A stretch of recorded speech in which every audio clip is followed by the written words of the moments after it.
Hi friends, welcome to BSK education friends. వీడియోలో DRDO తరపు నుంచి సెప్టెంబర్ 10 రిక్రూట్మెంట్లో భాగంగా ఒక అఫీషియల్ నోటిఫికేషన్ విడుదలైంది. సో మొత్తంగా ఈ నోటిఫికేషన్ ద్వారా దాదాపు 1901 ఖాళీలను భర్తీ చేయనున్నారు. 10th క్లాస్తో పాటు ఐటీఐ, డిప్లొమో లేదా ఏదైనా డిగ్రీ పాస్ ఉన్న both male and female candidates ఈ నోటిఫికేషన్కి అప్లై చేసుకోవచ్చు. ఏపీ అండ్ తెలంగాణలోనే ఎగ్జామినేషన్ సెంటర్స్ అయితే ప్రొవైడ్ చేయబడ్డాయి. సో ఇప్పుడు నోటిఫికేషన్ సంబంధించి పూర్తిగా వీడియోలో చూద్దాం. మీలో అయితే మన ఛానల్ మొదటిగా విజిట్ చేస్తున్నారో ఛానల్ని సబ్స్క్రైబ్ చేయడం ద్వారా మన ఛానల్లో ఎప్పుడు అప్లోడ్ చేసే ఇంపార్టెంట్ జాబ్ అప్డేట్స్ని మిస్ కాకుండా ఉంటారు.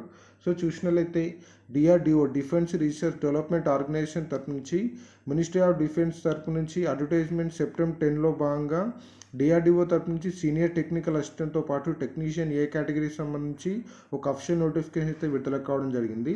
సో మొత్తంగా ఈ నోటిఫికేషన్ ద్వారా 1901 వేకెన్సీస్ని భర్తీ చేయనున్నారు. ఇంపార్టెంట్ డేట్స్లో భాగంగా చూసినట్లయితే క్రూషియల్ డేట్ ఆఫ్ ఎలిజిబిలిటీ సంబంధించి 23rd 2022 వరకు క్రూషియల్ డేట్గా ఎలిజిబిలిటీగా చెప్పుకోవచ్చు. మరియు ఆన్లైన్లో అప్లికేషన్ చేసుకోవడానికి ఇంపార్టెంట్ డేట్స్లో భాగంగా సెప్టెంబర్ 3rd నుంచి సెప్టెంబర్ 23rd వరకు మీరు ఆన్లైన్లో అప్లికేషన్ అండ్ ఫీ పేమెంట్ చేసుకోవడానికి అవకాశాన్ని కల్పించారు. టోటల్గా ఈ పోస్టులకు ఆన్లైన్ ద్వారా మాత్రం అప్లికేషన్ చేసుకోవాల్సి ఉంది. వన్స్ అప్లై చేసుకున్న తర్వాత టైర్ 1 ఎగ్జామినేషన్ సంబంధించి క్లారిటీగా డిఆర్డిఓ వెబ్సైట్లో పొందుపరచడం జరుగుతుంది.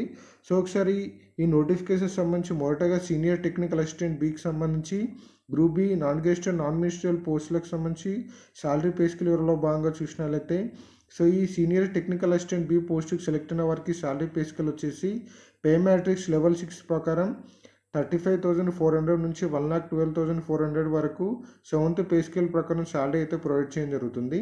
సో ఈ అన్ని పోస్టులకు సంబంధించి ఏజ్ లిమిట్ వచ్చేసి 18 years నుంచి 28 years లోపున both male and female candidates apply చేసుకోవచ్చు. మరియు గవర్నమెంట్ రూల్స్ ప్రకారం ఎస్సీ ఎస్టీ వారికి 5 years ఏజ్ రిలాక్సేషన్ మరియు ఓబీసీ వారికి 3 years ఏజ్ రిలాక్సేషన్ అనేది వర్తిస్తుంది. మరియు అలాగే ఇక్కడ ఎడ్యుకేషనల్ క్వాలిఫికేషన్ సంబంధించి ఎసెన్షియల్ క్వాలిఫికేషన్లో భాగంగా క్లారిటీగా bachelor of degree in science, diploma సంబంధించి ఆయా క్రూషియల్ క్వాలిఫికేషన్, ఎసెన్షియల్ క్వాలిఫికేషన్ ఉంటే మాత్రం అప్లికేషన్ చేసుకోవాల్సి ఉందని ఇక్కడ క్లారిటీగా మెన్షన్ చేయడం జరిగింది. సో ఒకసారి ఇక్కడ సబ్జెక్టు, ఎసెన్షియల్ క్వాలిఫికేషన్ మరియు వేకెన్సీస్ సంబంధించి పోస్టింగ్ స్టేషన్ సంబంధించి క్లారిటీగా చూసినట్లయితే పోస్ట్ కోడ్ వైజ్గా మెన్షన్ చేయడం జరిగింది. అగ్రికల్చర్ డిపార్ట్మెంట్ సంబంధించి BSc degree in agriculture science సంబంధించి క్వాలిఫికేషన్ క్యాండిడేట్స్ అప్లై చేసుకోవచ్చు. మొత్తంగా 10 వేకెన్సీస్ ఉన్నాయి. ఆటోమొబైల్ ఇంజనీరింగ్ సంబంధించి డిప్లొమా ఇన్ ఆటోమొబైల్ ఇంజనీరింగ్ లేదా మెకానికల్ ఇంజనీరింగ్ సంబంధించి క్వాలిఫికేషన్ క్యాండిడేట్స్ అప్లై చేసుకోవచ్చు. టోటల్గా 15 వేకెన్సీస్ ఉన్నాయి. మరి అలాగే బాటనీ సంబంధించి సబ్జెక్ట్లో భాగంగా బీఎస్సీ డిగ్రీ ఇన్ బాటనీ సంబంధించి క్వాలిఫికేషన్ ఉన్న క్యాండిడేట్స్ అప్లై చేసుకోవచ్చు. మొత్తంగా 3 వేకెన్సీస్ ఉన్నాయి.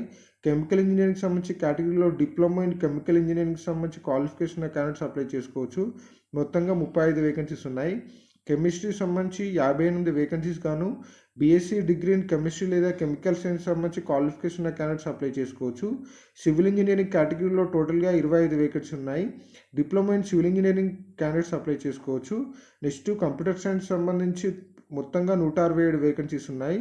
So BSc degree in computer science సంబంధించి క్వాలిఫికేషన్ లేదా డిప్లొమా ఇన్ కంప్యూటర్ సైన్స్ సంబంధించి క్వాలిఫికేషన్ క్యాండిడేట్స్ ఈ కంప్యూటర్ సైన్స్ పోస్టులకు అప్లై చేసుకోవచ్చు. Next electrical and electronics engineering సంబంధించి పోస్టులు వచ్చేసి 17 ఉన్నాయి. Diploma in electrical and electronics engineering సంబంధించి క్వాలిఫికేషన్ ఉన్న క్యాండిడేట్స్ అప్లై చేసుకోవచ్చు. నెక్స్ట్ మిగతా కేటగిరీలకు సంబంధించి చూసినట్లయితే ఎలక్ట్రికల్ ఇంజనీరింగ్ సంబంధించి diploma in electrical engineering qualification ఉన్న క్యాండిడేట్స్ అప్లై చేసుకోవచ్చు. మొత్తంగా 68 వేకెన్సీస్ ఉన్నాయి.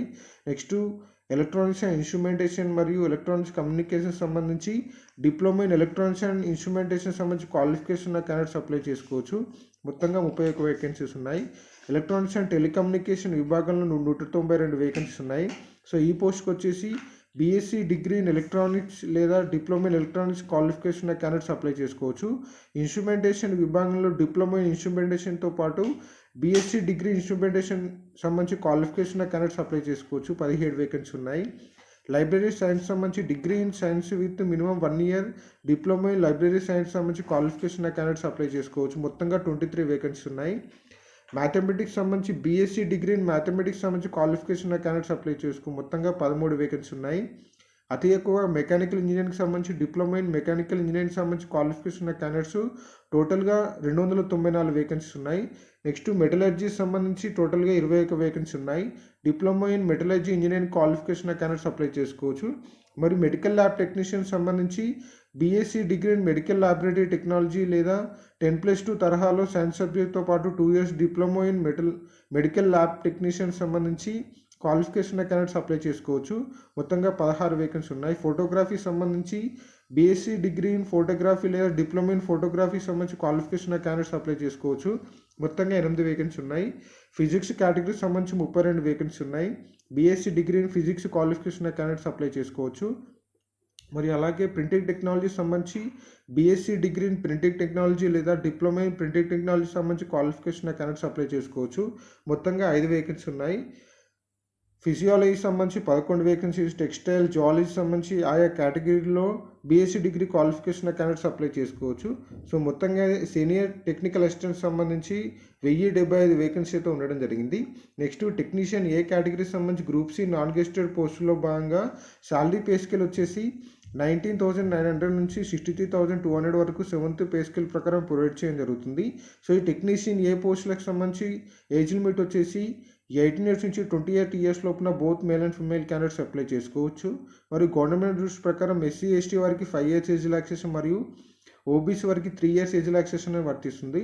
సో ఇక్కడ ట్రేడ్ మరియు ఎసెన్షియల్ క్వాలిఫికేషన్ వేకెన్సీస్ వివరాల్లో క్లారిటీగా మెన్షన్ చేయడం జరిగింది. సో ఇక్కడ చూసినట్లయితే ఆటోమొబైల్ ఇంజనీరింగ్ సంబంధించి 10th క్లాస్తో పాటు ఐటీఐ సర్టిఫికేట్ని ఆటోమొబైల్ ట్రేడ్ సంబంధించి క్వాలిఫికేషన్ క్యాండిడేట్స్ అప్లై చేసుకోవచ్చు. సో ఇక్కడ ఇచ్చిన అన్ని ట్రేడ్లకు సంబంధించి book binder, carpenter, CNC operator మరియు కోపా, డిటిపి ఆపరేటర్, ఎలక్ట్రీషియన్ మరియు electronics fitter, grinder, machinist, diesel mechanic మరియు millwright mechanic, motor mechanic, painter, photographer, refrigerator and air conditioning మరియు sheet metal worker, turner, welder సంబంధించి ఈ అన్ని పోస్టులకు సంబంధించి 10th క్లాస్తో పాటు సర్టిఫికేట్ ఇన్ ఐటీఐ సంబంధించి ఆయా ట్రేడ్లో ఐటీఐ సర్టిఫికేషన్ క్యాండిడేట్స్ మాత్రం అప్లికేషన్ అయితే చేసుకోవాల్సి ఉంది. సో టోటల్గా ఒకసారి నోటిఫికేషన్ పీడిఎఫ్ డౌన్లోడ్ చేసుకొని ఏ ట్రేడ్లో ఎన్ని వేకెన్సీ ఉన్నాయి, మీరు ఏ ట్రేడ్కు క్వాలిఫికేషన్ ఎలిజిబుల్ అవుతారో క్లారిటీగా మెన్షన్ చేయడం జరిగింది. So once notification PDF download చేసుకుని చూసుకోవడం ద్వారా అసలు ఎక్కడ పోస్టింగ్ స్టేషన్ ఉంటుంది మరియు మీ క్వాలిఫికేషన్ ఏ విధంగా ఉన్న ఎన్ని వేకెన్సీ ఉన్నాయో ఒక క్లారిటీ అయితే రావడం జరుగుతుంది. సో ఇక్కడ పోస్టింగ్ స్టేషన్ సంబంధించి క్లారిటీగా కోడ్స్ అయితే మెన్షన్ చేయడం జరిగింది. సో ఆ కోడ్స్కి సంబంధించి క్లారిటీగా తెలుసుకొని మీ ఆ స్టేషన్కి అయితే ఆన్లైన్లో అప్లికేషన్ అయితే చేసుకోవచ్చు. సో ఒకసారి ఈ పోస్టుకు సంబంధించి ఏ విధంగా అప్లికేషన్ చేసుకోవాలో చూసినట్లయితే ఈ వీడియో కింద డిస్క్రిప్షన్ బాక్స్లో ఆప్షన్ ప్రొవైడ్ చేస్తాం. ఆ లింక్ ద్వారా మీరు ఆన్లైన్లో అప్లై చేసుకోవచ్చు. మరియు నోటిఫికేషన్ యొక్క పీడిఎఫ్ డౌన్లోడ్ చేసుకొని పూర్తిగా తెలుసుకోవచ్చు. మరియు ఆన్లైన్ అప్లికేషన్తో పాటు ఫీ పేమెంట్ అనేది చేయాల్సి ఉంటుంది. అప్లికేషన్తో పాటు మీరు ఒక పోస్టుకు ఒకసారి మాత్రం అప్లికేషన్ చేసుకోవాల్సి ఉంది. Next submission of online application సంబంధించి మీరు ఎటువంటి ప్రింటెడ్ కాపీస్ని పంపించిన అవసరం లేదు. కేవలం ఆన్లైన్ ద్వారా మాత్రమే అప్లికేషన్ అయితే చేసుకోవాల్సి ఉంది. అప్లికేషన్ ఫీజు వచ్చేసి online mode credit card, debit card ద్వారా మీరు ఫీ పేమెంట్ అయితే చేసుకోవచ్చు. టోటల్గా 100 రూపీస్ పే చేసి సరిపోతుంది. మరియు గవర్నమెంట్ రూల్స్ ప్రకారం SC ST all women candidates ex service men అయితే ఎటువంటి ఫీ అయితే పే చేయనవసరం లేదు. సో ఈ విధంగా all women candidates SC ST physically handicapped ex service men వారు డైరెక్ట్ ఆన్లైన్లో రిజిస్ట్రేషన్ చేసుకుంటే సరిపోతుంది. మిగతా all candidates 100 rupees examination fee అయితే పే చేయాల్సి ఉంది. మరియు ఎగ్జామినేషన్ సెంటర్స్లో భాగంగా టైర్ 1 కంప్యూటర్ బేస్డ్ ఎగ్జామినేషన్లో భాగంగా చూసినట్లయితే సో ఇక్కడ ఇచ్చిన అన్ని సిటీస్లో మీకు ఎగ్జామినేషన్ సెంటర్స్ అయితే ప్రొవైడ్ చేయబడతాయి. మరియు ఏపీ అండ్ తెలంగాణ క్యాండిడేట్స్ సంబంధించి చూసినట్లయితే తెలంగాణ క్యాండిడేట్స్ కోసం హైదరాబాద్లో ఎగ్జామినేషన్ సెంటర్స్ అయితే ప్రొవైడ్ చేయబడతాయి. మరియు ఏపీ క్యాండిడేట్స్ కోసం అయితే విజయవాడ, విశాఖపట్నం ఏరియాలో మీకు ఎగ్జామినేషన్ సెంటర్స్ అయితే ప్రొవైడ్ చేయబడతాయి. నెక్స్ట్ రిజెక్షన్ క్రైటీరియాలో భాగంగా చూసినట్లయితే కంపల్సరీ ఈ పోస్టులకు ఆన్లైన్ ద్వారా మాత్రం అప్లికేషన్ చేసుకోవాల్సి ఉంది. ఒక పోస్టుకు ఒకసారి మాత్రం అప్లికేషన్ చేసుకోవాల్సి ఉంది. మీరు మల్టిపుల్ పోస్టులకు కూడా అప్లై చేసుకోవచ్చు, కానీ కంపల్సరీ ఒక పోస్టుకు ఒకసారి మాత్రం అప్లికేషన్ చేసుకోవాల్సి ఉంది. సో ఒకసారి సెలక్షన్ ప్రాసెస్లో భాగంగా చూసినట్లయితే సీనియర్ టెక్నికల్ అసిస్టెంట్ బి పోస్టుకు సంబంధించి మొదటగా స్క్రీనింగ్ టెస్ట్ టైర్ 1 కండక్ట్ చేయడం జరుగుతుంది. అదొక స్క్రీనింగ్ టెస్ట్ మాత్రమే. టైర్ 1లో వచ్చిన మార్కుల ఆధారంగా షార్ట్ లిస్ట్ చేసి ఒక పోస్టుకి 8 మంది చొప్పున షార్ట్ లిస్ట్ చేసి టైర్ 2 ఎగ్జామినేషన్ కండక్ట్ చేయడం జరుగుతుంది. సో ఫైనల్గా మీకు టైర్ 2లో వచ్చిన మార్కుల ఆధారంగా ఫైనల్ సెలెక్షన్ అయితే చేయడం జరుగుతుంది. నెక్స్ట్ టెక్నీషియన్ ఏ సంబంధించి పోస్టుకు సంబంధించి టైర్ 1లో కంప్యూటర్ బేస్డ్ ఎగ్జామినేషన్ కండక్ట్ చేశారు. టైర్ 2లో ట్రేడ్ టెస్ట్ కండక్ట్ చేయడం జరుగుతుంది. ట్రేడ్ టెస్ట్ అనేది కేవలం క్వాలిఫైయింగ్ నేచర్ మాత్రమే. ఫైనల్గా మీకు టైర్ 1లో కంప్యూటర్ బేస్డ్ ఎగ్జామినేషన్లో వచ్చిన మార్కుల ఆధారంగా షార్ట్ లిస్ట్ చేసి ఎంపిక చేయడం జరుగుతుంది. సో ఒకసారి ఏ విధంగా కండక్ట్ చేశారో చూసినట్లయితే టేబుల్ 1 సంబంధించి సీనియర్ టెక్నికల్ అసిస్టెంట్ సంబంధించి పోస్ట్కి వచ్చేసి మొదటగా టైర్ 1లో సిబిటి స్క్రీనింగ్ టెస్ట్లో భాగంగా quantitative aptitude, general intelligence in reasoning మరియు జనరల్ అవేర్నెస్, ఇంగ్లీష్ లాంగ్వేజ్ సంబంధించి బేసిక్ లాంగ్వేజ్ మరియు జనరల్ సైన్స్ అనే టాపిక్ సంబంధించి 120 క్వశ్చన్లు 120 మార్కులు 90 మినిట్స్ డ్యూరేషన్లో ఎగ్జామినేషన్ అయితే కండక్ట్ చేయడం జరుగుతుంది. నెక్స్ట్ ఎవరైతే టైర్ 1 ఎగ్జామినేషన్ క్వాలిఫై అవుతారో ఒక పోస్ట్కి 8 మంది చొప్పున షార్ట్ లిస్ట్ చేసి మీకు టైర్ 2 ఎగ్జామినేషన్ కండక్ట్ చేస్తారు. టైర్ 2 ఫైనల్గా ప్రొవిజనల్ సెలెక్షన్గా చెప్పుకోవచ్చు. టోటల్గా మీరు ఏ సబ్జెక్ట్ నుంచి ఆన్లైన్లో అప్లికేషన్ చేసుకుంటున్నారో మీ క్వాలిఫికేషన్ బట్టి ఆ సబ్జెక్ట్ సంబంధించి క్వశ్చన్స్ అయితే మీకు టైర్ 2 ఎగ్జామినేషన్లో కండక్ట్ చేయడం జరుగుతుంది. టోటల్గా టైర్ 2లో వచ్చేసి 100 questions 100 marks 90 minute duration attempt చేయాల్సి ఉంది.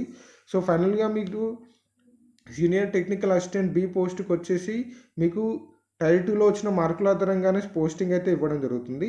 నెక్స్ట్ టేబుల్ 2లో భాగంగా టెక్నీషియన్ ఏ పోస్టుకు సంబంధించి మొదటగా tier 1 examination computer based examination conduct చేశారు.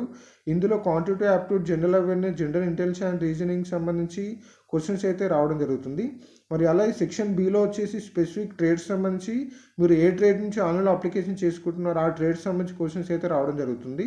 40 క్వశ్చన్లు సెక్షన్ ఏలో, 80 క్వశ్చన్లు సెక్షన్ బిలో, మొత్తంగా 120 క్వశ్చన్లు 120 మార్కులు 90 నిమిషాల డ్యూరేషన్లో ఈ ఎగ్జామినేషన్ కండక్ట్ చేశారు. ఎవరైతే సిబిటి 1లో క్వాలిఫై ఒక పోస్ట్కి 8 మంది చొప్పున షార్ట్ లిస్ట్ అవుతారో వారికి ట్రేడ్ టెస్ట్ కండక్ట్ చేయడం జరుగుతుంది. ట్రేడ్ టెస్ట్ అనేది కేవలం క్వాలిఫైయింగ్ నేచర్ మాత్రమే. సో ఈ విధంగా మీ ట్రేడ్లకు సంబంధించి టెస్ట్ కండక్ట్ చేసి అందులో క్వాలిఫై అయిన వారికి ఫైనల్గా టైర్ 1లో వచ్చిన మార్కుల ఆధారంగా షార్ట్ లిస్ట్ చేసి పోస్టింగ్ అయితే ఇవ్వడం జరుగుతుంది. సో ఫ్రెండ్స్, డిఆర్డిఓ తరఫు నుంచి సెప్టెంబర్ 10 రిక్రూట్మెంట్లో భాగంగా దాదాపు 1901 పోస్టుల భర్తీకి సంబంధించిన నోటిఫికేషన్ వివరాలు. మీకు డౌట్ ఉంటే వీడియో కింద కామెంట్ చేయండి, రిప్లై పడుతుంది. మరికొన్ని ఇంపార్టెంట్ జాబ్ అప్డేట్స్ కోసం మన బీఎస్కే ఎడ్యుకేషన్ ఛానల్ ఫాలో కండి.